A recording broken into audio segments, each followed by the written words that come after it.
تو اپنی علاج کی فکر کرو، ورنہ قبر میں بھی یہی دل چاہے گا جن کو یہ لت پڑ جاتی ہے۔ تو کیا کرنا ہے؟ اپنے آپ کو سزا دینی، مالی بھی اور جسمانی بھی۔ جسمانی سزا روزہ رکھ لے انسان بھوکا پیاسا، صحیح ہے، یا روزہ نہیں رکھ سکتا، بھائی اگر مجھ سے یہ گناہ ہوا تو میں 24 گھنٹے کے اندر اندر 50 رکعتیں، یہ 100 رکعتیں نوافل کے پڑھوں گا۔ وہ اتنے زیادہ بھی سزا نہ ہو کہ پڑھنا ہی مشکل ہو جائے، اتنی ہلکی بھی نہ ہو کہ سزا کا عنصر اس میں سے ختم ہو جائے۔ تو اصلاحی تعلق میں فائدہ ہوتا ہے کہ ہر بزرگ ہر ایک کے حالات دیکھ کر اس کے لیے خود سزا تجویز کرتے ہیں کہ آپ کی تنخواہ اتنی، آپ کم از کم اتنے پیسے صدقہ کرو۔ اب آپ نے اگر کہا کہ 5 روپے صدقہ کروں گا اگر مجھ سے گناہ ہوا، تو آپ کہو گے دیکھتے رہو شام کو 100 روپے دے دوں گا، کیا جا رہا ہے 100 روپے میں۔ اور آپ نے کہا 5 لاکھ صدقہ کروں گا، تو بس ایک ہی دفعہ ہوگا صدقہ، اس کے بعد دوبارہ گناہ تو ہوگا، صدقہ نہیں ہوگا۔ تو وہ اپنے حالات دیکھ کر نہ اتنا تگڑا جرمانہ ہو۔ بھائی لائف جا رہا ہے بیان، کتنے لوگ ہیں؟ چلو اچھی بات ہے، کام کی باتیں ہیں نا، لوگوں سنیں۔ 5000 روپے آپ نے اپنے اوپر متعین کر لیے کہ میں صدقہ کروں گا، ایک نارمل تنخواہ والے کے لیے یہ ٹھیک ہے۔ پھر یہ بھی دیکھنا ہے کہ یہ گناہ بار بار ہوگا تو بار بار صدقہ کرنا ہے، تو اتنی کیونکہ ایک دم سے نہیں چھوٹتی یہ چیزیں۔ حوصلے والے لوگ تو ہیں کہ چھوڑا تو بس چھوڑ دیا، لیکن ایسے حوصلے والے مارکیٹ میں شارٹ ہے نا۔ اصل تو حوصلہ یہ چھوڑ دیا تو چھوڑ دیا، ایسے تیسے مر جائیں گے نا، کوئی بات نہیں، مر جائیں۔ تو اپنی علاج کی فکر کرو، ورنہ قبر میں بھی یہی دل چاہے گا جن کو یہ لت پڑ جاتی ہے۔ تو کیا کرنا ہے؟ اپنے آپ کو سزا دینی، مالی بھی اور جسمانی بھی۔ جسمانی سزا روزہ رکھ لے انسان بھوکا پیاسا، صحیح ہے، یا روزہ نہیں رکھ سکتا، بھائی اگر مجھ سے یہ گناہ ہوا تو میں 24 گھنٹے کے اندر اندر 50 رکعتیں، یہ 100 رکعتیں نوافل کے پڑھوں گا۔ وہ اتنے زیادہ بھی سزا نہ ہو کہ پڑھنا ہی مشکل ہو جائے، اتنی ہلکی بھی نہ ہو کہ سزا کا عنصر اس میں سے ختم ہو جائے۔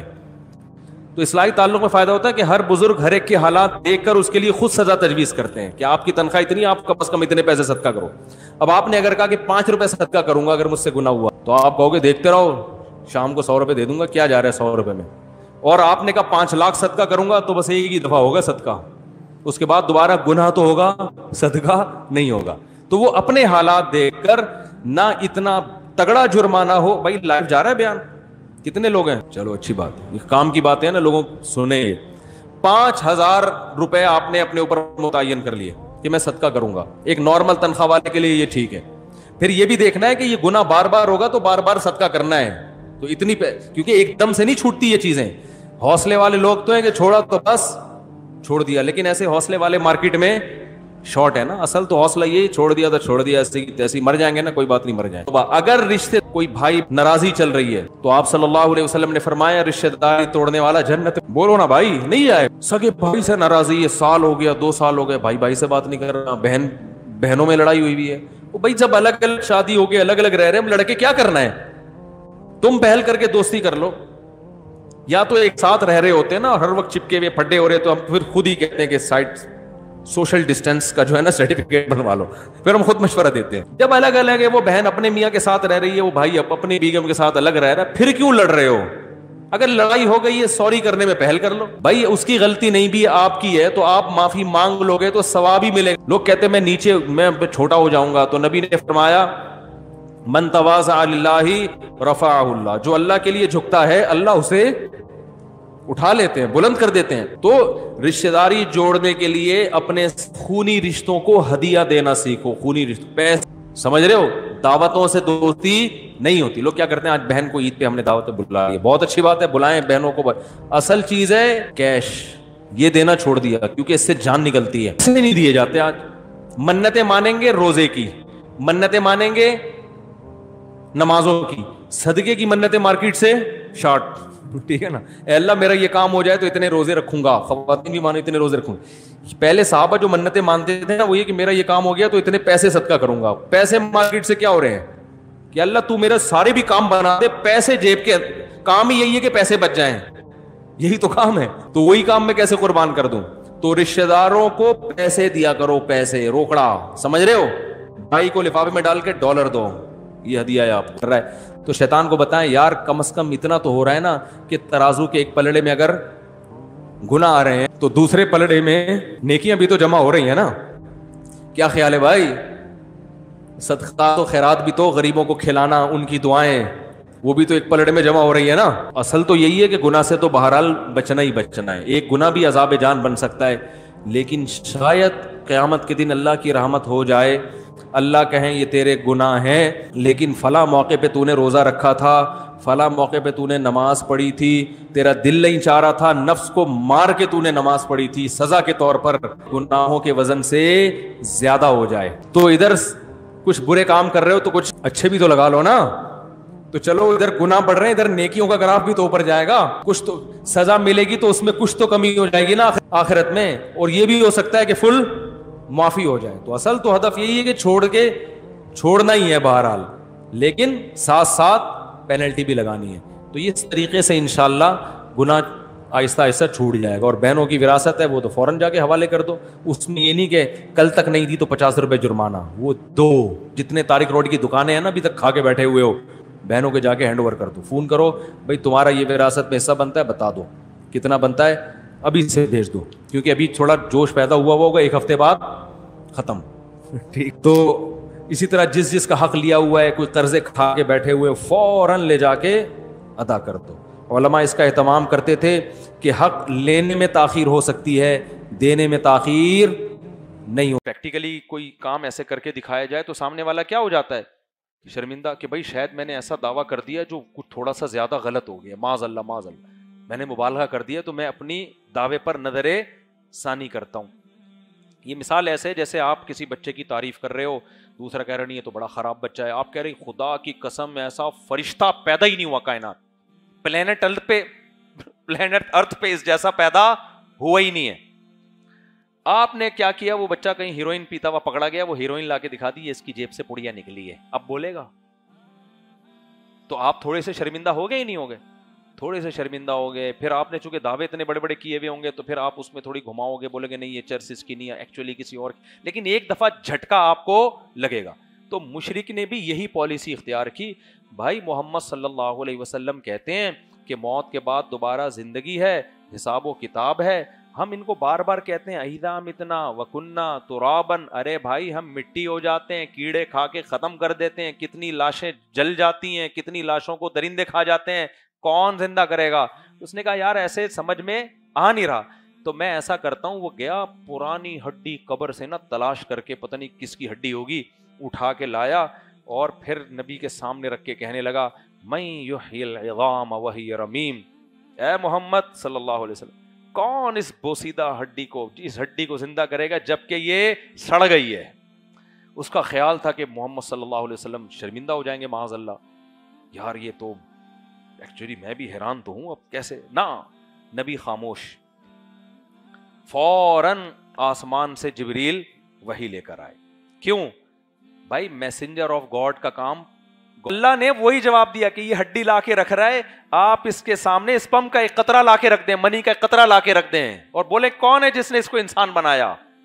تو اللہ کہتے ہیں اولم یر الانسان, کیا انسان دیکھتا نہیں ہے, انا خلقناہ من نطفۃ, کہ ہم نے اس کو نطفے سے بنایا, اور کیا بنایا ہے, فاذا ہوا خصیم مبین, آج یہ جھگڑا کر رہا ہے. اور اتنا کانفیڈنس اس میں پیدا ہو گیا کہ بنانے والے پر اعتراض کر رہا ہے. وضرب لنا مثلا, جس نے اس پانی کو انسان بنایا اس بنانے والے کی آنکھوں میں آنکھیں ڈال کے بات کر کے کہہ رہا ہے من یحیی العظام وہی رمیم, کون ہے جو ان بوسیدہ ہڈیوں کو دوبارہ زندہ کرے گا. انداز دیکھو قرآن کا یار, یہی جواب میں اور آپ دیتے تو یہ اسٹائل نہیں ہوتا. اللہ کہتے ہیں کیا یہ دیکھتا نہیں ہے, ہم نے اس کو پانی کے قطرے سے بنایا ہے, اور ایسا بنایا کہ بنانے والے کی آنکھوں میں آنکھیں ڈال کے بات کر رہا ہے, اور ہمیں کیا کہہ رہا ہے من یحیی العظام وہی رمیم. ابے کون زندہ کرے گا, قل یحییھا الذی انشأھا اول مرہ, اے نبی اس کو یہ مثال دے کے بتائیں وہی پیدا کرے گا جس نے پہلی دفعہ پیدا کیا. سائنسدانوں نے پہلی دفعہ پیدا کرنا اپنی آنکھوں سے دیکھ لیا ہے, اس لیے کہہ رہے ہیں 9 مہینے میں بنتا ہے. نہ دیکھا ہوتا نا, کہتے خربوں سال میں بندر سے بن کے بچہ وجود میں آیا ہے, پانی سے کوئی نہیں بن سکتا. قل یحییھا الذی انشأھا اول مرہ, اس سے کہو وہی پیدا کرے گا جس نے پہلی دفعہ پیدا کیا. وَهُوَ بِكُلِّ خَلْقٍ عَلِيمٍ, یہ ایک بڑے زبردست اشکال کا جواب. وہ جواب میں کہے گا مشرکین ہو سکتا ہے کہ اس طرح تو ہم نے دیکھ لیا نا، پانی سے 9 مہینے میں انسان بنتا ہوا، ہڈی سے بنتا ہوا تو ہم نے دیکھا نہیں ہے، تو ہم کیوں مان لیں؟ ہے بھائی، پانی ماں کے رحم میں جا کے انسان بن جاتا ہے، یہ تو ہم دیکھ رہے ہیں نا، تو اے محمد صلی اللہ علیہ وسلم یہ مثال ہمیں کیوں دے رہے ہو؟ یہ تو ہم نے دیکھ لیا، ہڈی سے بنتا ہوا تو نہیں دیکھا، تو ہم کیوں مانے؟ تو اللہ نے اس کا جواب دیا کہ جو پانی سے انسان کو بنا سکتا ہے تو یہ اس کی علامت نہیں ہے کہ وہ صرف اسی طرح سے بنا سکتا ہے، یہ ایگزامپل اس نے اس لیے دی ہے یہ ثابت کرنے کے لیے جو اتنے عجیب و غریب پروسیس سے گزار کے انسان کو بنا سکتا ہے، اس کا مطلب وہ ہر طرح سے بنا سکتا ہے۔ دوسرے مقام پہ قرآن کہتا ہے کہ کسی چیز کو پہلی دفعہ بنانا مشکل ہے، دوبارہ ریپیئرنگ کر کے بنانا آسان ہوتا ہے۔ تو جو پہلی دفعہ مٹی سے انسان، اور وہ پانی کا قطرہ بھی تو مٹی سے بنایا اس نے، دوبارہ کیوں نہیں بنا سکتا وہ؟ تو اس لیے میرے بھائی یہ خوب اچھی طرح کھوپڑی شریف میں بٹھا لو کہ ہم دنیا میں ہمیشہ کے لیے آئے ہیں۔ کیا مطلب؟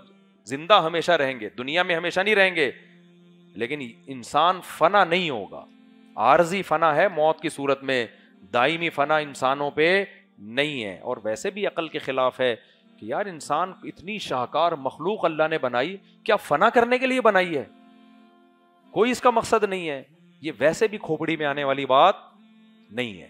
تو پھر کائنات کا مقصد ہی برباد ہو گیا نا۔ بس اللہ نے پیدا کیا، تم پیدا ہو اور مفتی صاحب کا شادیوں پہ بیان سنو، پھر شادیاں کرو، پھر دبا کے بچے پیدا کرو، اور پھر مر جاؤ، پھر تمہارے بچے یہی کام کریں اور پھر مر جاؤ، اور کوئی مقصد نہیں ہے۔ تو ایسا نہیں ہوگا میرے بھائی، یہ ہو نہیں سکتا۔ دنیا میں کوئی ایسی کرپٹ حکومت اتنی بھی کرپٹ نہیں ہوتی کہ حکومت کے قانون کو فالو کرنے والے اور فالو نہ کرنے والے دونوں کا انجام 100% سیم کر دے۔ تو اللہ معاذ اللہ ایسا کرپٹ کیسے ہو سکتا ہے کہ جو اس کی مان کے چلے اسے بھی فنا کر کے مٹی کر کے ختم کر دے، اور جو اس کی نافرمانی کرے اسے بھی فنا کر کے مٹی کر کے ختم کر دے۔ جو ایتھیس لوگ کہتے ہیں نا اللہ جہنم میں ڈالے گا تو اتنا ظالم ہے، آپ ان سے کہا کریں اگر نہیں ڈالے گا تو زیادہ بڑا ظالم ہے۔ اس کا مطلب یہ ہوا کہ جس نے 100 انسانوں کو قتل کیا وہ بھی مر کے مٹی ہو کے ختم، اور جس نے 100 انسانوں کی جان بچائی وہ بھی مر کے مٹی ہو کے ختم۔ تو یہ تو بہت بڑی دھاندلی ہے میرے بھائی، ایسی دھاندلی تو ہمارے الیکشن میں بھی نہیں ہوئی، سمجھ رہے ہو؟ یہ تو اللہ کیسے کر سکتا ہے؟ ہمارے ہاں ہوئی ہے لیکن اتنی زیادہ نہیں ہوئی ہوگی، تو بہت زیادہ ہو گئی نا کہ 100 انسانوں کا قتل کرنے والا اور 100 انسانوں کی جان بچانے والا۔ ویسے تو لگ رہا ہے اتنی ہی ہوئی ہے، لیکن خیر چلو، لیکن بہرحال ٹھیک ہے، کچھ نہ کچھ تو پھر بھی شاید کم از کم پھونک کا سہارا تو لیا نا انہوں نے، پھونکوں والی سرکار۔ تو خیر خلاصہ یہ میرے بھائی، موت کی تیاری کرو، ہم سب نے مرنا ہے، اس کے بعد حساب و کتاب دینا ہے، اور امتحان میں سوال وہ آئیں گے جو اللہ پوچھے گا، اپنی مرضی کے سوالات نہیں ہوں گے۔ اللہ تعالیٰ سمجھنے کی عمل کی توفیق عطا فرمائے۔ گاڈ کا پیغام پہنچانا ہے، اسے ثابت کرنا نہیں ہے۔ ثابت کرنا کس کا کام ہے؟ اللہ کا۔ تو ہمارے نبی آرام سے بیٹھے ہوئے ہیں، بھائی ہم نے تو پیغام پہنچا دیا، اللہ کہہ رہا ہے، میں تھوڑی کہہ رہا ہوں۔ اب چونکہ اعتراض اس نے بڑے بےہودہ طریقے سے کیا تھا نا، تو قرآن کہتا ہے فوراً وحی نازل ہوئی اور اللہ نے اس کو سورہ یاسین کا حصہ بنا دیا۔ اولم یر الانسان، قرآن نبی کے زبان اقدس پہ نا وحی کے الفاظ آئے، اولم یر الانسان، کیا یہ انسان دیکھتا نہیں ہے، انا خلقناہ من نطفۃ، کہ ہم نے اس کو پانی کے قطرے سے پیدا کیا، منی سے۔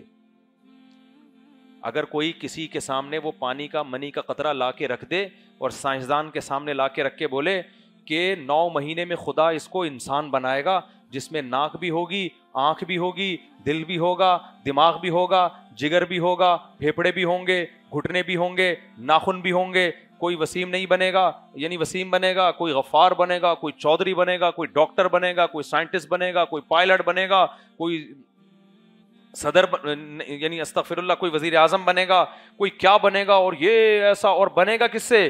اس کو روٹی سے۔ یہ ایک خاص ماحول میں جائے گا اور روٹی سے، جو چیز بھی ماں کھائے گی نا اس سے اس کی آنکھیں، ناک، کان، دل، دماغ، جگر۔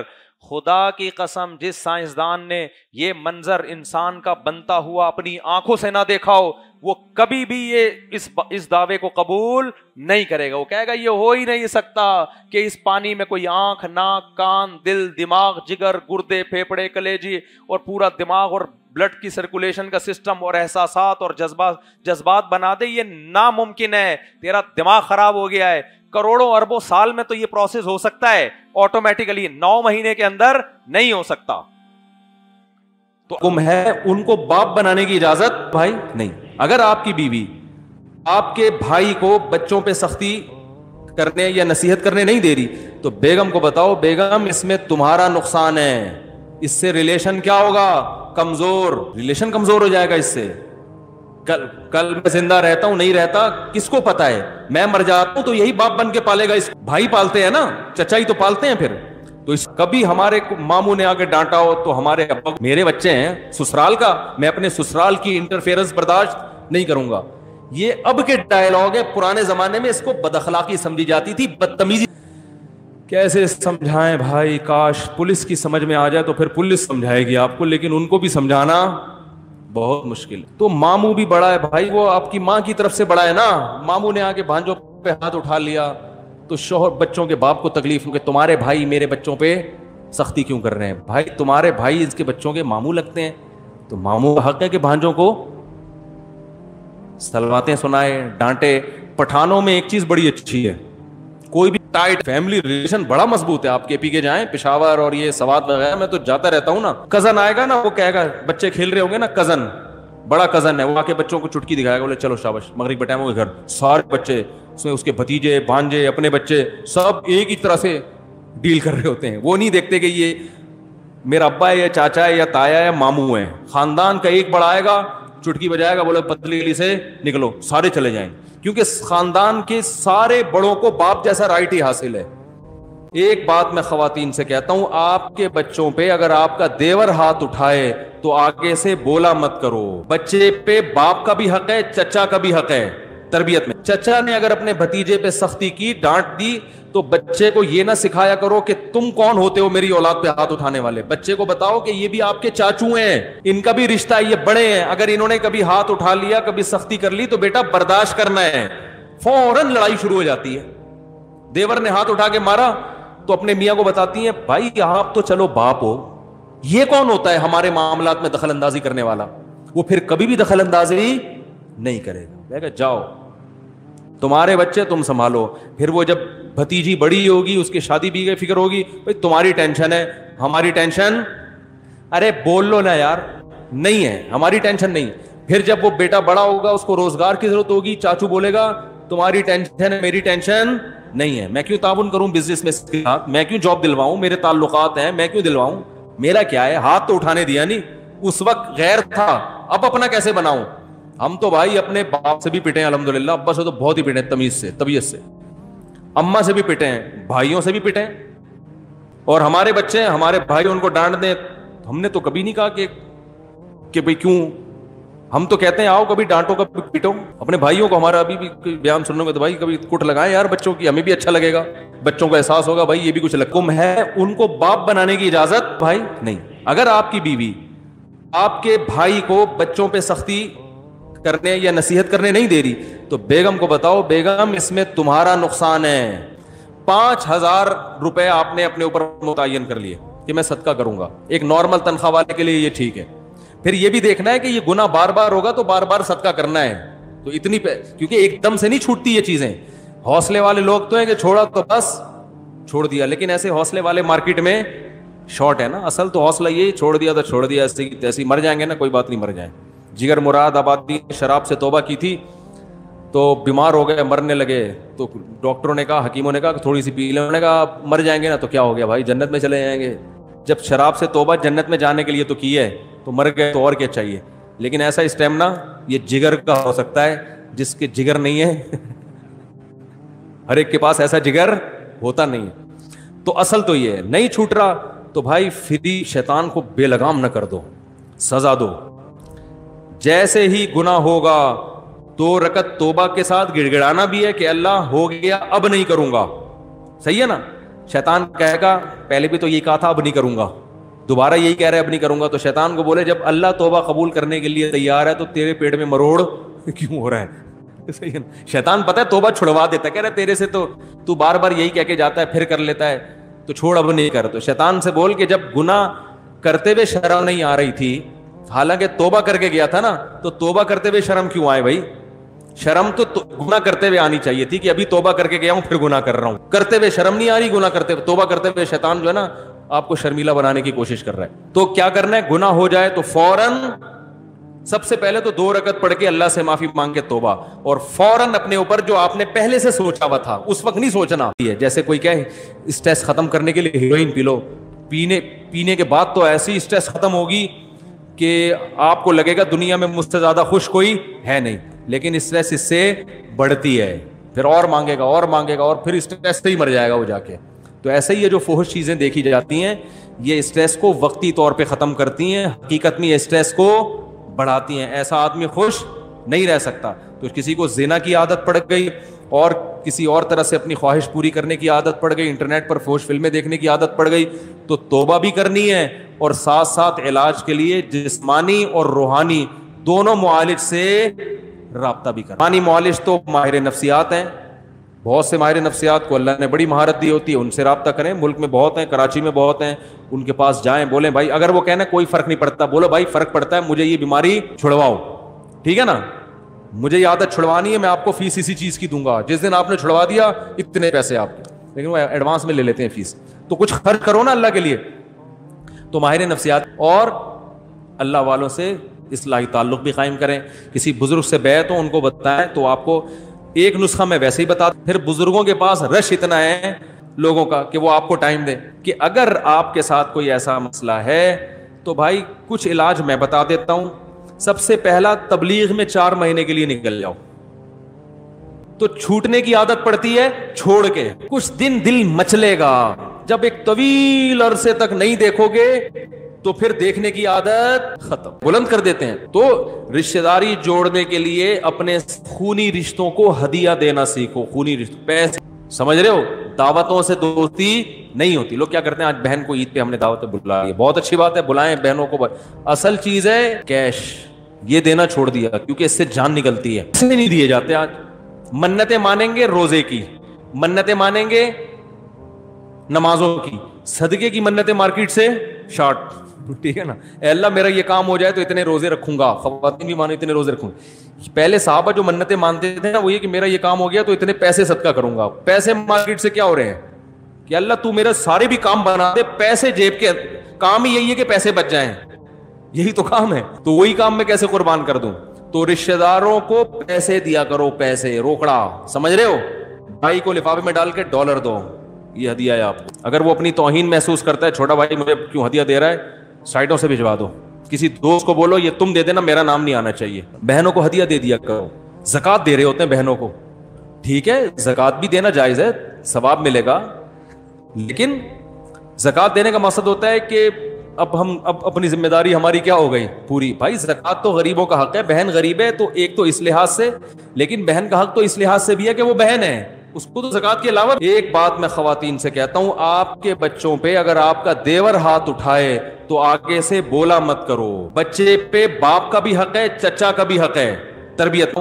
سب سے پہلا تبلیغ میں 4 مہینے کے لیے, تو چھوٹنے کی عادت پڑتی ہے چھوڑ کے, کچھ دن دل مچلے گا, جب ایک طویل عرصے تک نہیں دیکھو گے تو پھر دیکھنے کی عادت ختم. کچھ دن تو مچلے گا دل, 4 مہینے کے بعد دل کرے گا بھاگوں یہاں سے میں. لیکن تبلیغ میں ایک ماحول ملتا ہے, بہت دن تک گناہ سے دور رہیں گے تو انشاءاللہ عادت چھوٹ جائے گی. واپس آئے, پھر شیطان نے ورغلا کے گناہ کروا دیا, دوبارہ نکل لو. ایسی کی بولو نا, ایسی کی تیسی, ایسی کی تیسی اس لیے کہہ رہا ہوں کہ پھر کاروبار, دکان کا ہر بھاڑ میں جائے کاروبار. پہلے انسان کا بچہ تو بنے آدمی, وہ تھوڑا نقصان کر لو کچھ نہیں ہوتا. پڑھائی اگلے سال ہوئی, کورونا کی وجہ سے اگلے سال ویسے ہی ہو رہی ہے نا, تو ایک اپنی اصلاح کی وجہ سے. یہ ان لوگوں کے لیے جن کو اصلاحی تعلق, تو اصل تو یہ کسی شیخ سے. دوسرا کام یہ کرنا ہے کہ اپنے آپ کو بے لگام نہیں چھوڑنا ہے. آپ نے انٹرنیٹ پر بیہودہ فلمیں, فحش فلمیں دیکھنے سے توبہ کر لی, اور کوئی برائی سے توبہ کر لی, توبہ تو لازمی کرو, صحیح ہے نا, پکی ڈھکی توبہ. لیکن ایک ارادہ کرنا ہے کہ آئندہ مجھ سے اگر شیطان نے گناہ کروایا تو یہ گناہ فری میں نہیں پڑے گا, اپنے آپ کو بولو اس کی تمہیں قیمت بولتے کیوں نہیں دینی پڑے گی. اور قیمت اپنے جسم کو نقصان پہنچا کے بھی اور اپنے آپ کو مالی نقصان بھی پہنچانا. سمجھ میں نہیں آ رہی بات؟ پینلٹی لگے گی بھائی, جرمانہ ہوگا. کہ چپت پڑنا جب شروع ہوگی, کہتے ہیں نا آئینہ بنتا ہے رگڑے لاکھ جب کھاتا ہے دل, کچھ نہ پوچھو دل بڑی مشکل سے بن پاتا ہے دل. دل کے جب رگڑے لگتے ہیں تو آہستہ آہستہ چمک پیدا ہونا شروع. تو گناہ کے بعد جب سزا ملے گی تو پھر اگلی دفعہ گناہ کرتے ہوئے خیال آئے گا کہ یار جیب سے پیسے نکلیں گے, سوچ لے تو سارے پیسے اسی میں اڑانے ہیں کیا. لیکن ایک بات خوب سمجھ لو کہ پھر بھی گناہ ہو سکتا ہے, پھر صدقہ ہوگا, پھر گناہ ہوگا, پھر شیطان حملہ کرے گا کہ یار صدقہ کرنے سے بھی فائدہ نہیں ہو رہا, لہذا صدقہ کرنا چھوڑ دے. یہ شیطان کا حملہ ہے. فائدہ ہو رہا ہے یقیناً جتنا پہلے کرتے تھے اس میں. سمجھ میں آ رہی ہے بات؟ کمی آنا شروع ہو. یہ ایسا ہی ہے جیسے آپ کو کسی نے کہا کہ جم جاؤ ویٹ اٹھاؤ تو طاقت آئے گی. اب آپ نے پہلے دن بٹن اٹھائے نا تنکے کے دونوں طرف. ہمارے ایک دوست تھے بہت ہی باریک سے, کہہ رہے تھے میں چاہتا ہوں موٹا ہو جاؤں. میں نے کہا جم جایا کرو. تو میرے سے وزن ہی نہیں اٹھتا. میں نے کہا لائٹ ویٹ اٹھا لو یار, 5-5 kg اٹھا لو. کہہ رہے نہیں 5-5 kg. میں نے کہا 2.5 kg اٹھا لو. وہ واقعی بہت باریک تھے. کہہ رہے وہ بھی نہیں اٹھتا. میں نے کہا ایک تنکا لو, ایک طرف بٹن لگاؤ, ادھر بھی بٹن لگاؤ, ادھر بھی بٹن, وہ اٹھاؤ, یہ تو اٹھ جائے گا نا. میں نے کہا خود یہ بٹن اٹھائے ہوئے کہ نہیں اٹھائے ہوئے؟ کہہ رہے یہ تو آپ مذاق کر رہے ہو. میں نے کہا آپ کون سا, آپ بھی تو مذاق ہی کر رہے ہو بھائی. کوئی تو ایک حد ایسی ہوگی جہاں ویٹ آپ سے اٹھے گا. تو یہ بٹن اٹھاؤ تنکے سے, پھر 2 بٹن لگا دو, پھر ویسٹ کوٹ کے بٹن بڑے والے لا کے لگا دو. ایک دن آئے گا انشاءاللہ بٹن کی جگہ لوہے کی پلیٹیں آ جائیں گی. تو یہ کیوں ہے؟ فائدہ ہوتا ہے نہیں, آہستہ آہستہ اسٹیمنا بڑھتا ہے. باڈی بلڈر پہلے دن اگر دیکھے گا کچھ بھی نہیں ہے, 1 سال کے بعد دیکھے گا بولے گا پہلے تو ایسے نہیں تھے. پہلے تو قمیض اتارتے تھے, ڈاکٹر کو ایکس رے کرنے کی ضرورت پڑتی نہیں تھی, یہیں سے نظر آ جاتا تھا پھیپڑوں میں کتنا پانی آیا ہوا ہے. ٹھیک ہے نا. تو آہستہ آہستہ القدر تو ہر ملک میں الگ الگ ہوتی ہے.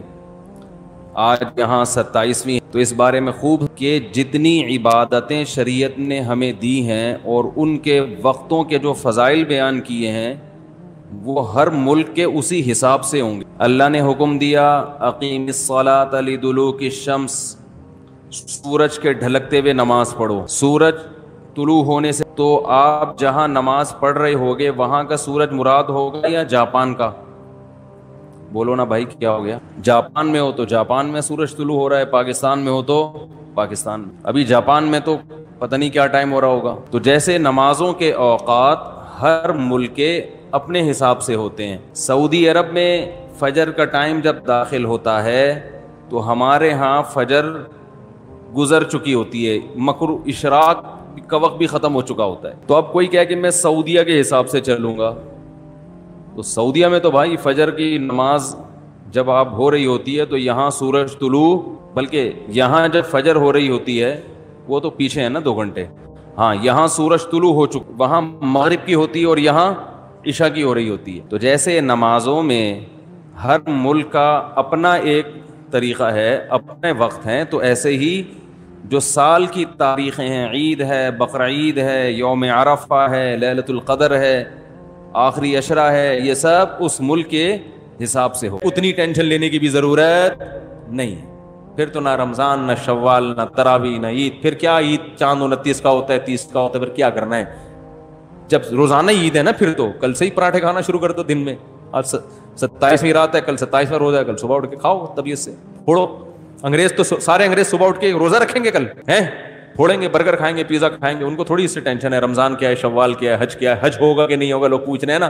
گورے نے کبھی پوچھا حج ہو رہا ہے کہ نہیں ہو رہا؟ کہتے بھائی تمہاری ہڈی کا ہمارا نہیں ہے. تو یا تو مکمل گورے بن جاؤ, اور اگر مکمل گورے نہیں بن سکتے تو بھائی اگر آخرت پر ایمان ہے تو پھر بڑے بڑے جرائم انٹرنیٹ پر بے کچھ چیزیں ایسی ہیں, بس یہ آخری بات کر کے بیان ختم کرتا ہوں. کچھ چیزیں ایسی ہیں جن کی باڈی کو لت پڑ جاتی ہے, تو ان میں صرف توبہ کافی نہیں ہوتی, کسی سے کاؤنسلنگ کی ضرورت ہوتی ہے. جیسے چرس کی عادت پڑ گئی یا ہیروئن کی عادت پڑ گئی, کسی ہیروئن جی نے ہمارا بیان سنا اور توبہ کر لی جا کے, آئندہ ہیروئن نہیں پیوں گا, تو کیا خیال ہے نہیں پیے گا آئندہ؟ وہ تو ابھی پی کے آیا تھا نا, اس لیے توبہ کر لی, ابھی تو ٹھنڈا ہوا ہے. جب ہیروئن کی طلب پیدا ہوگی تو جسم مچلے گا, چاہیے چاہیے. مفتی صاحب بیان کر رہے تھے, قرآن میں آتا ہے حرام, حدیث میں حرام, جہنم کی آگ, چولہے پہ جائے گا, آگ دیکھے گا, بڑی خطرناک ہے بھائی.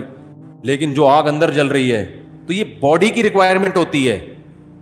تو ایسے ہیروئنچی کو کہا جائے گا بھائی ہیروئن سے توبہ بھی کرنی ہے اور فوراً قریبی ڈاکٹر سے